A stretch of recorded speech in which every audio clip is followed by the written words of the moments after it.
I think ये 20 साल की जर्नी है मेरी।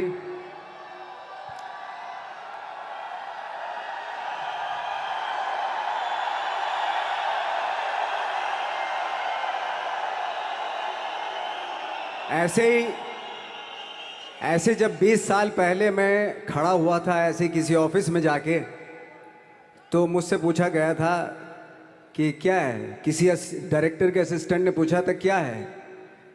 मैंने कहा एक्टर हैं। बोले दिखने से तो लगते नहीं हो एक्टर हो। तो क्या होता था कि इंडस्ट्री में हमेशा ये चलन था कि एक्टर हीरो जो होता है वो 6 फुट का होता है और गोरा होता है और लंबा चौड़ा बल्ले छल्ले होते हैं। मतलब हम तो बस ऐसे ही चले गए थे, ऐसा ऐसा ऐसा समझता था वो। और शिप्रा, मैं ये आपको यकीन दिलाना चाहता हूँ इस चीज़ का कि मेरे खुद के रिश्तेदारों ने भी, जब मैंने उनसे इच्छा जाहिर की कि मैं एक्टर बनना चाहता हूँ, तो उन्होंने भी मुझे डीमोरलाइज किया कि पहले शक्ल तो देख ले अपनी। क्योंकि 5 फुट का छोटा पतला दुबला सा आदमी, काला कलूटा, मुझे खुद को पता नहीं था कि इंडस्ट्री में मेरा क्या हाल होगा। बट एक जिद थी, एक जिद थी। और हजारों लाखों, मतलब सालों साल से इंडस्ट्री में सिर्फ यही चलन था कि एक्टर तो, हीरो तो जो है ऐसा होता है। लेकिन इन सब ऑड सिचुएशंस के बावजूद भी गए।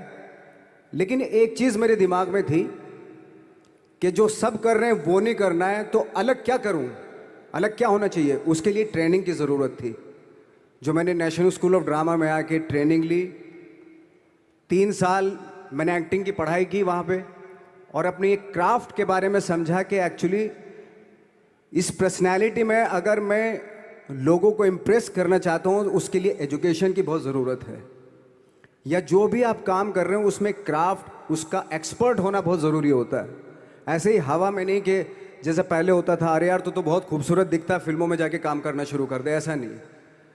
किसी चीज़ को बारीकी से जानना, उसके लिए ट्रेनिंग की, एक्सपर्ट्स की, एक्सपीरियंस की ज़रूरत होती है। तो मैंने ट्रेनिंग ली नेशनल स्कूल ऑफ ड्रामा से, और 2000 में मैं पहुंच गया मुंबई। मुंबई पहुंचने के बाद जब हम किसी ऑफिस में जाते थे, आई थिंक उससे पहले चलन नहीं था बिल्कुल भी। हम लोग गए, जैसे मैंने बताया कि ऑफिस में खड़े हो के, भाई हम एक्टर हैं, काम दोगे क्या। तो बोले पहले हुलिया तो देख अपना तू। तो ये हर बार सुनने के लिए मिलता था, और वो बात भी सही थी।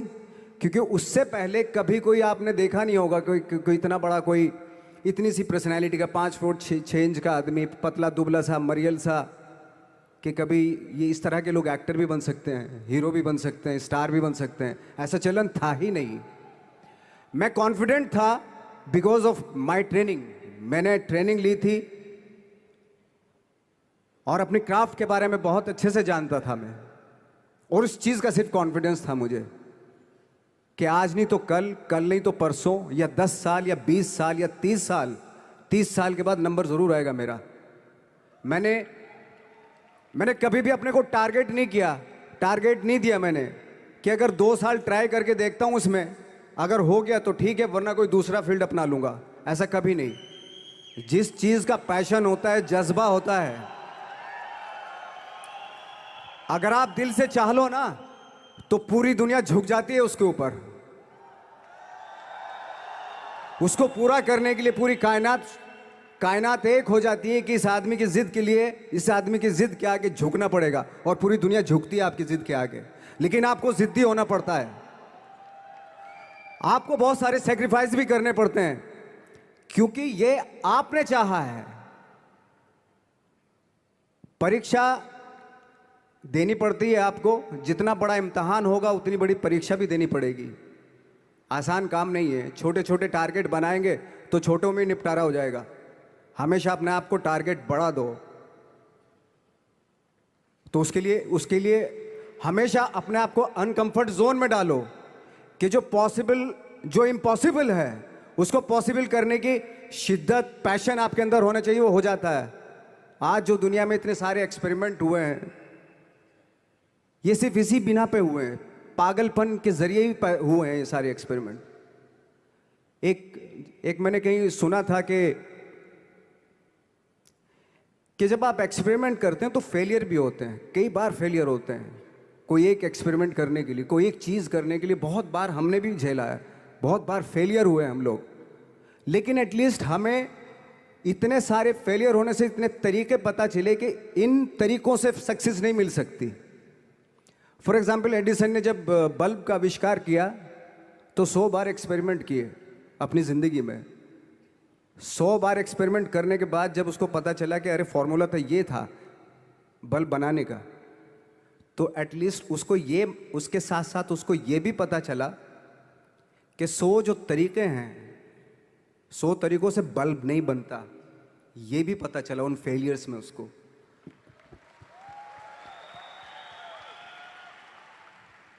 जब हम लोग मुंबई आए तो हमें मालूम था हमारे पास पर्सनैलिटी नहीं है, हमारे पास बैक नहीं है, या हमारे फादर दादा परदादा तो फिल्म इंडस्ट्री में है नहीं, हम ही हैं, तो हमें क्या करना चाहिए। इसलिए लोगों के बीच में घुसे रहते थे, आम लोगों के बीच में घुसे रहते थे, उनका एक्सपीरियंस सुनते थे, उनको ऑब्जर्व करते थे।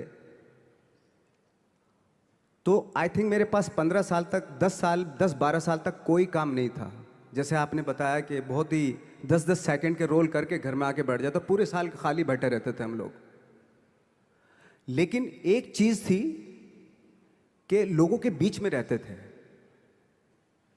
लोगों के बीच में रहने से ये एहसास हुआ हमें कि तरह तरह के लोग हैं, लेकिन हमारी इंडस्ट्री में सिर्फ एक ही तरह की एक्टिंग होती है।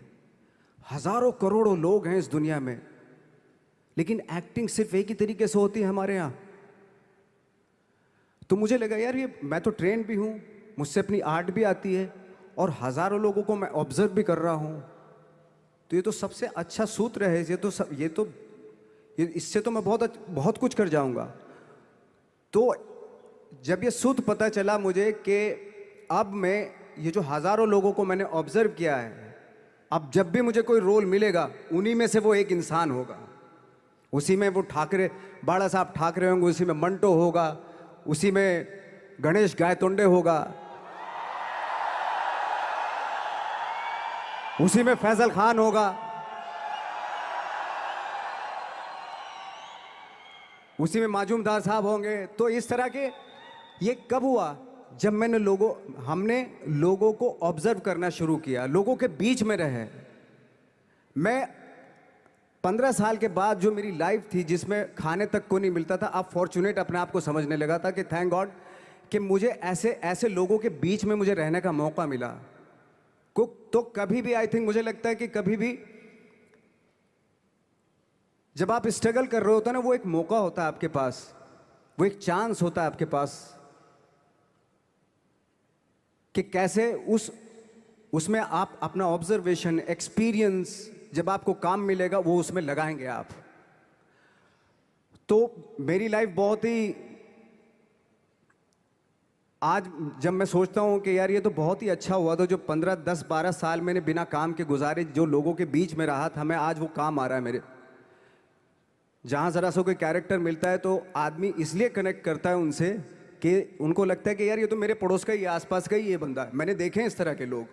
आई थिंक यही हमारी सबसे बड़ी जीत है as an actor.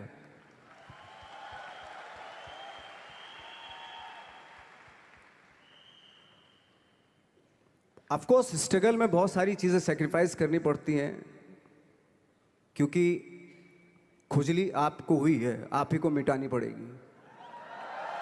You know, आप जो आप हैं वो आपने बनना चाहा था, और अगर डिसअपॉइंटमेंट आ रहे हैं तो आप तो कंप्लेन भी नहीं कर सकते, क्योंकि आप ही ने चाहा था ये बनना।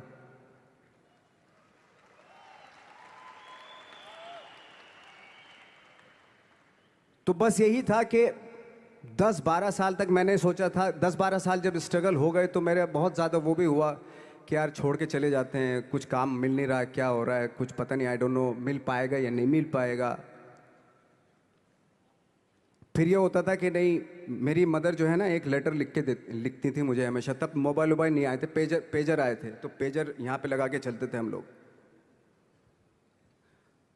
जब उनको मालूम हो जाता था कि भाई बंदा जो है ना थोड़ा सा फ्रस्ट्रेशन में है, डिप्रेशन में है क्योंकि काम नहीं मिल रहा, तो मेरी माँ मुझे एक लेटर लिखती थी, उस पर लिखती थी कि लिखने के बाद एक लास्ट में लिखती थी कि 12 साल में कचरे के दिन भी बदलते हैं, तू तो इंसान है, तू तेरा दिन भी बदलेगा। तो उन सब चीज़ों को देख के कोई एक शेर, कोई एक कोटेशन, कोई इस तरह की जो मोटिवेट करती है जो लाइंस आपको, उनका रहना, उन पे बिलीव करना बहुत ज़रूरी होता है, क्योंकि वही चीज़ आपको मोटिवेट करती हैं आगे बढ़ाने के लिए। और जब ख़राब वक्त होता है आपको, वो लाइंस, वो पोएम्स, वो सारी चीज़ें आपको संबल देती हैं, मजबूती देती हैं, ताकत देती हैं। और मैं जिस गांव से आया था, डिस्ट्रिक्ट मुजफ्फरनगर के एक छोटा सा गांव था बुढ़ाना। जब हमने शुरुआत की थी वहाँ पे, जब मैं था वहाँ पे लाइट भी नहीं थी। 1 घंटे के लिए रात में कभी आ गई, या 1 महीने के बाद हल्का सा मुंह दिखा के चली गई। इस तरह की लाइट इस तरह होती थी। वही लैंप में पढ़ना स्टार्ट किया, लैंप। तो छोटे से गांव से आने के बावजूद फिर दिल्ली मतलब छोटा सा, उससे बड़ा शहर भी हमें ऐसा लगता था पता नहीं क्या है, मतलब डर लगता था। मैं जब मुंबई में आया था तो मैं 15 दिन तो घर से बाहर ही नहीं निकला था, क्योंकि इतनी स्पीड देख रहा था मैं कि इतनी स्पीड में तो हम चल ही नहीं पाएंगे, इस शहर के साथ शायद हम कनेक्ट नहीं कर पाएंगे बिल्कुल भी। तो इस तरह के डर थे। लेकिन ऐसी जगह पे आ गए थे कि अब जाना भी मुश्किल था। तो मतलब वापस नहीं जा सकते थे, वापस इसलिए नहीं जा सकते थे कि बहुत सारे डर थे। वापस अगर चले गए तो थिएटर के जो मेरे दोस्त थे वो बोलते, क्यों भाई वापस आ गए तुम भी, जैसे बहुत सारे लोग वापस आ रहे थे तुम भी वापस आ गए, चलो लग जाओ ठीक है। गांव में इसलिए नहीं जाता था अपने कि जो पहले ही बोलते थे वो लोग कि शक्ल तो देख ले, फिर हार के उनके सामने चला गया तो क्या बोलेंगे वो तो वही बोलेंगे कि हमने तो पहले ही मना किया था कि मत जाओ, क्या सूरज शक्ल थोड़ा ही थी तुम्हारी स्टार बनने की, एक्टर बनने की। तो ये बहुत सारे डर थे जिसकी वजह से मैं अपने ना तो गांव जाता था, ना जहाँ से ट्रेनिंग ली थी दिल्ली से, ना वहाँ जाता था। मैंने जो भी है मरना जीना मुंबई में ही होगा। रही बात सक्सेस की, सक्सेस अगर 30 साल बाद भी मिलेगी उसके लिए भी मतलब तैयार रहना चाहिए। सक्सेस की कोई डेट नहीं होती, कोई तारीख नहीं होती, कोई टारगेट नहीं होता कि इतने ही दिनों में मिल जाएगी।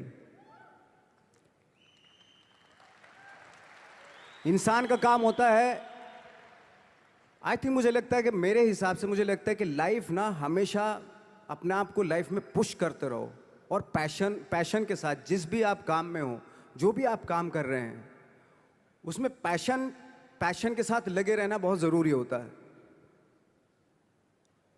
क्योंकि पैशन से क्या होता है, जिस भी आप फील्ड में होते हैं उसकी डिटेलिंग्स मिलनी शुरू होती है। जैसे जब आप समंदर में देखते हैं, समंदर की जब गोता मारते हैं, नीचे जाते हैं तो आपको एक धीरे धीरे बहुत कुछ दिखाई देना शुरू। ऐसी आपका भी फील्ड है, कोई भी हर फील्ड ऐसा ही होता है, उसमें असीम संभावनाएं होती हैं, इतनी पॉसिबिलिटीज होती हैं कि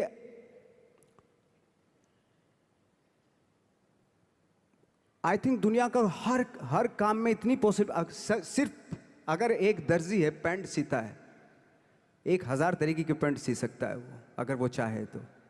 अगर उसने नहीं चाहा तो वो जो ट्रेंड चला रहा है वही सीता जाएगा।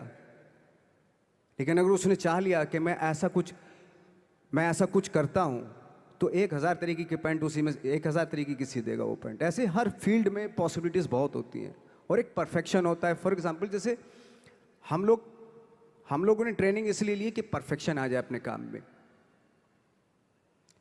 जैसे एक मैंने एग्जांपल सुना था कि ये छोटी छोटी चीज़ें जो मैं बता रहा हूँ, ये चूँकि मैंने बचपन में सुनी थी, उन्हीं को अपनी लाइफ बना के आगे बढ़ा तो आज यहाँ पे हूँ। इसलिए वो छोटी छोटी चीज़ें बहुत काम आती हैं, उनको सुनना बहुत ज़रूरी होता है इंसान के लिए।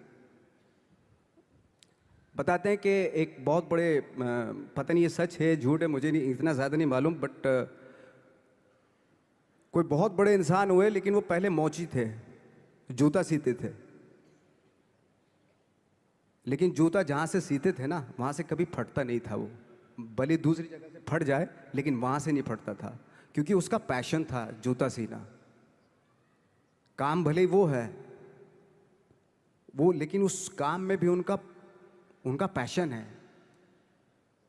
तो इसी वजह से वो इतने पॉपुलर होते चले गए कि यार जूता फट गया लेकिन सिलवाना वहीं जाके है, क्योंकि वहाँ अगर उन्होंने सी दिया वहाँ पे, जिंदगी भर वहाँ से जूता नहीं फटेगा। तो छोटी छोटी चीज़ों में ये जो परफेक्शन, पैशन, ये सारी चीज़ें होती हैं जो आपका आगे बढ़ाती हैं, बहुत आगे ले जाती हैं। लेकिन उसके वही है, कुछ चीज़ों का होना वाकई बहुत ज़रूरी होता है। फिर एक्सपीरियंस आपका, आपकी नॉलेज। जैसे मेरा मानना है कि मैं कभी, मैं आई एम सॉरी टू से, बट मेरा खुद का मानना है कि मैं लक पे बिलीव नहीं करता हूँ।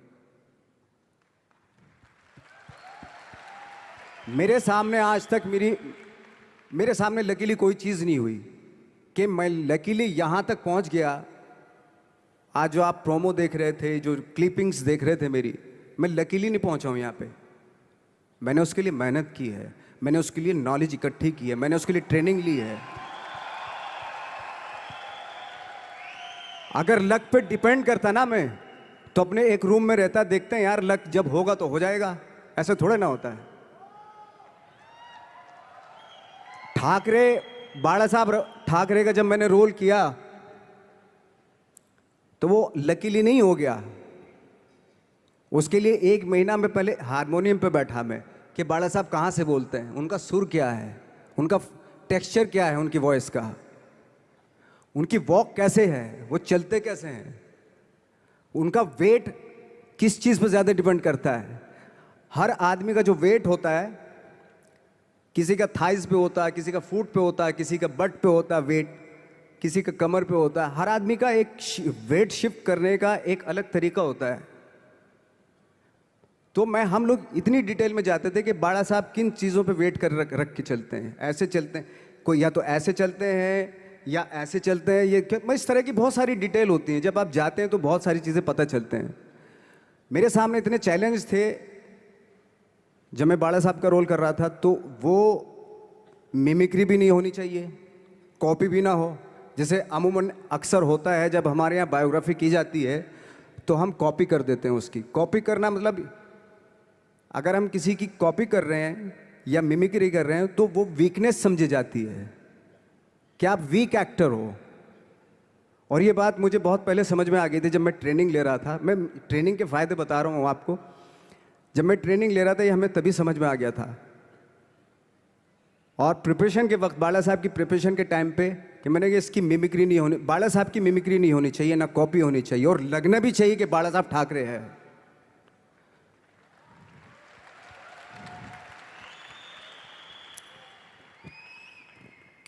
क्योंकि चैलेंज ये था कि हजारों लाखों वीडियोस हैं बाला साहब ठाकरे के, हर आदमी ने देखे हुए हैं, सब ने देखे कि बाला साहब कैसे बोलते हैं, कैसे हाथ को ऐसे ले जाते हैं। एक बार ये हुआ था कि मैं जब इसकी शूटिंग कर रहा था, ठाकरे मूवी की शूटिंग कर रहा था मैं, तो उद्धव साहब ठाकरे जो है वहाँ पे आ गए थे, वैनिटी में बैठे थे मेरे सामने। तो मेरा हाथ ऐसे था, इट्स लाइक दैट। तो बोले आपने हाथ ये ऐसे क्यों रखा हुआ है? मैंने उनका हमेशा ऐसे ही रहता था हाथ। तो और यही वो क्या होता था, वो सिगार पीते थे और सिगार ऐसे पिया जाता है कुछ ऐसे, और इसलिए उनका हाथ हमेशा नॉर्मली भी रहता था तो ऐसे रहता था। और यहीं से जब स्पीच देते थे यहीं से ये जाता था, जो उनका सिग्नेचर वो जेस्चर था। तो वो शॉक्ड हो गए कि इतनी डिटेलिंग आपने ली है। तो जब फिल्म देखी उन्होंने, तो फिल्म देखने के बाद उनको रियलाइज़ हुआ कि वाकई बहुत स्टडी की है नवाज ने उनके बाला साहब के ऊपर। तो मुझे खुशी हुई थी कि थैंक गॉड कि ये सारा किस लिए हो रहा है, पैशन की वजह से हो रहा है। एक पैशन है, उसके बाद आपका एक्सपीरियंस है, आपकी नॉलेज है, आपकी ट्रेनिंग है, उससे ये सारी चीज़ें निकलती हैं। लाइक मंटो, ये जितने भी कैरेक्टर्स हुए वो सब हवा में नहीं हुए या लकीली नहीं हो गए। उनके लिए बाकायदा बहुत छोटी छोटी मेहनत की, छोटी छोटी डिटेल इकट्ठी की गई, स्कोर बनाया उसका, उन डिटेल्स का, तब जाके वो कैरेक्टर जो आप देखते हैं वो एक अलग इंसान दिखता है। वो मैंने कभी भी हीरोइज्म या इन सब चीज़ों पे बिलीव नहीं किया जब आज मुझे बोलते हैं कि तुम तो स्टार हो, मैं सच आज भी मुझे यकीन नहीं होता कि मैं स्टार हूँ। मुझे लगता है कि मैं एक्टर ही हूँ, और मैं आज भी ढूंढने की कोशिश कर रहा हूँ, नई नई डिटेल्स ढूंढने की कोशिश कर रहा हूँ कैरेक्टर्स की। स्टार्स का क्या होता है कि जब स्टार होता है एक जैसा होता है, और 30-40 साल तक एक जैसा करता चला जाता है वो। मुझे वो नहीं बनना। अगर मैं ये करूं तो शायद दूसरे दिन ही बोर हो जाऊंगा मैं। मुझे हर रोज नए कैरेक्टर ढूंढने हैं।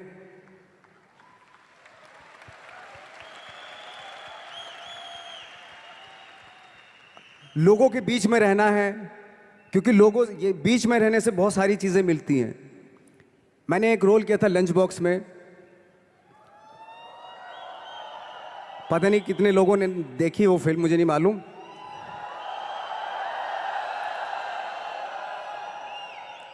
उसका कोइंसिडेंट ऐसा हुआ कि मेरा जो दोस्त था, जो मेरे रूम पार्टनर स्ट्रगल के टाइम पे मेरे साथ रहता था,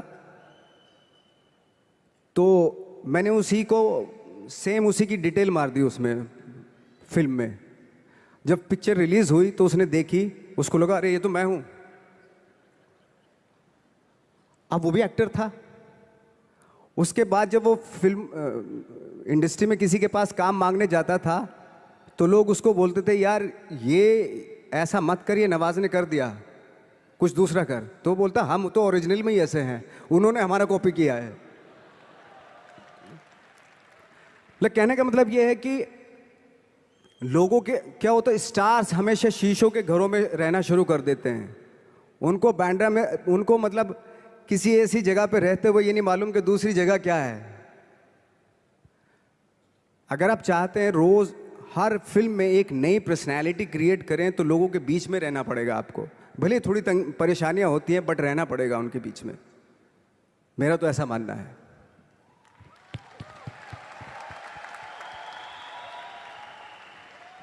नवाज, आप बहुत छोटे से शहर से हैं, डिस्ट्रिक्ट मुजफ्फरनगर। यहाँ पे बहुत सारे लोग ऐसे बैठे हैं जो बहुत सारी सिटीज़ से हैं, actually major cities like Delhi, Bangalore, Hyderabad, Pune, Chennai, Nepal. और इन सब चीज़ों के बीच में बड़े शहरों की बहुत सारी फैसिलिटीज़ हैं, बहुत सारे आराम हैं। जबकि आपके शहर या जिस शहर से मैं हूँ, जहाँ पे एजुकेशन भी नहीं मिलती है, जहाँ पे खाना पीना, जैसे आपने बोला बिजली, कोई भरोसा नहीं होता कब आएगी, जाना तो नॉर्मल है।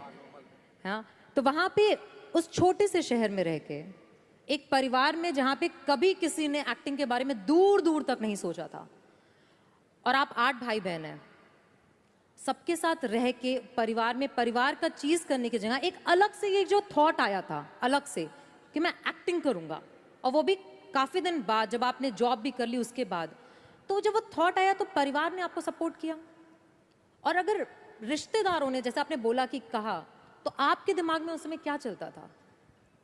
मेरे दिमाग में ये तो नहीं आया था कि मुझे एक्टर बनना है, बट इतना ज़रूर था कि कुछ तो नया करना है। क्या करूँगा मुझे नहीं आइडिया था। जो सब लोग करते हैं जो वो नहीं, कुछ अलग करना है मुझे। लेकिन मुझे ये नहीं मालूम था कि मुझे एक्टिंग करनी है। और इसीलिए मुझे लगता है आज जब मैं सोचता हूँ कि अगर मैं किसी भी फील्ड में होता, एक्टिंग के अलावा किसी भी फील्ड में होता, तो मैं एक्सपेरिमेंटल ज़रूर होता।